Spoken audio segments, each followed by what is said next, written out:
And well, I thought I was in the red chair. You're right. I'm sorry. You're right. But no, I wasn't trying to usurp your position. No, you're totally red right. Chair. You're right. I just assumed. No, you're right. I was wrong.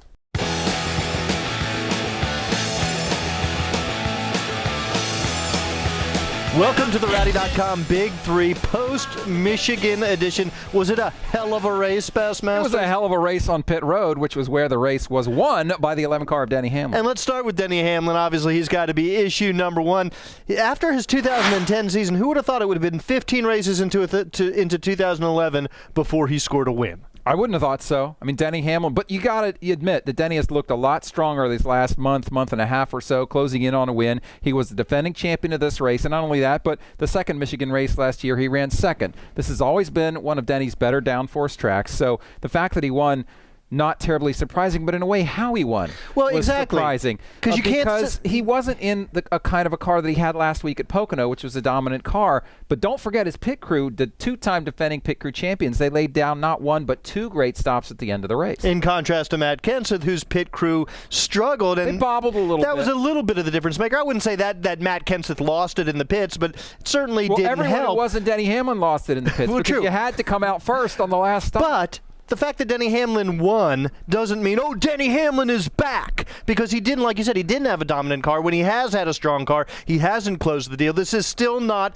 the Denny Hamlin of 2010, and this is still not a Denny Hamlin that is going to be on the tip of your tongue as a championship contender. Not yet. He's not up there with Carl Edwards or Kyle Busch or Kevin Harvick in terms of talking about 2011 championship. You still got 11 races before the chase. If you look at this race and you see Denny Hamlin in first, and you see Kyle Busch in third, you have to feel at least pretty good about the Gibbs cars, even though they didn't have their wacky oil pan. They cheated! No, they tried to, but they didn't. Speaking of oil and cheating, let's talk about Carl Edwards, whose oil cover was on after the race. Look, you're not going back to that. No, it was just a segue. Years ago. It was a segue.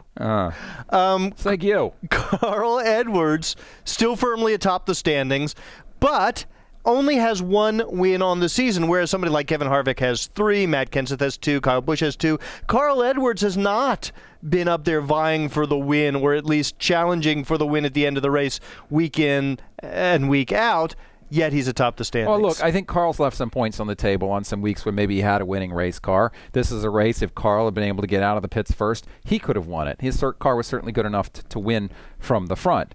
But when you look at Carl Edwards' performance this season, he's doing what, if you did it in the chase, you have to do to win this thing, and that's be consistent. The point system has always been, and now is more than ever, about consistency. So you just can't give away too many big chunks of points. Carl Edwards so far this season has just 2 finishes worse than 20th and just 4 finishes worse than 15th. He's got the best average finish of the series, a 9 point something. He's leading the points. I mean, it's practically an identity. Well, he's got a 9 point something average finish, whereas Jeff Gordon with 2 wins isn't even in the top 10. And where was Jeff Gordon at the end of the race yesterday? 17th, 18th, somewhere like that? Right, because that's what he does after he wins and then he disappears. Well, they took 4 tires at the end. That was not the right call. So Carl Edwards is the most consistent driver. He's always in the top 10, always, most of the time in the top 5. So the fact that he only has the 1 win in the series isn't really an issue. Now, when it becomes close at the chase time, those 2 or 3 points can make a big difference. Exactly, but as of now,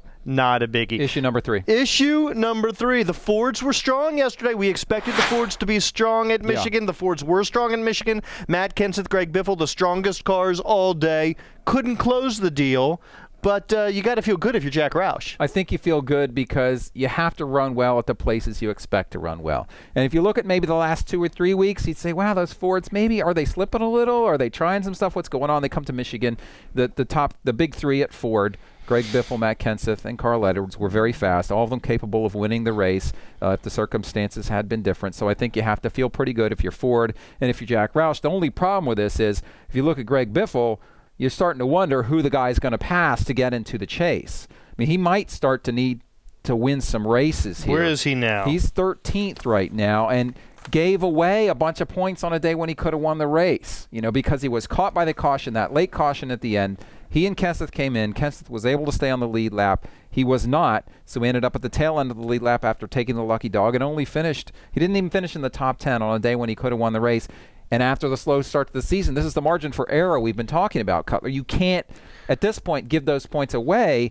It's like, maybe Greg Biffle could have passed to Kurt Busch, but now, I don't know. It's time. It's tough. It's time for Greg Biffle to start going for the wins. Not that he's not going for the wins, but to aggressively go for the wins, because at 13th, he needs to get 1 or 2 W's in order to make the chase. So whether it's wacky pit strategy, whether it's, a 2-tire call when everybody else takes 4 to gain track position, Greg Biffle, it's getting to be that point, I think, where he can't expect to race his way into the top 10. Well, here's the problem you've got if you're Greg Biffle. You go to Sonoma. Are you going to gain a lot of points at Sonoma? No. I don't think so. You've still got Watkins Glen. Are you going to gain a lot of points at Watkins Glen? Not Greg Biffle. I don't think so. So I think that you're reaching the point where I'm not sure I'm with you that he's got to start getting nutty and try crazy fuel strategy. What else is he going to do if he wants to make the chase? He's going to need to win a race probably.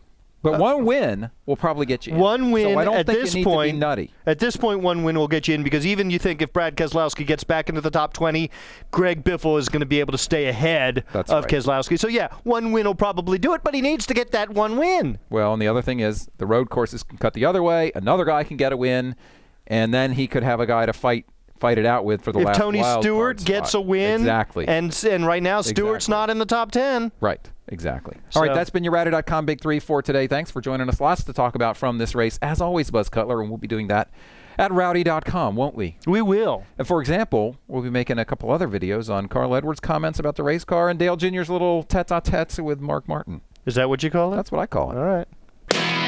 Rowdy.com.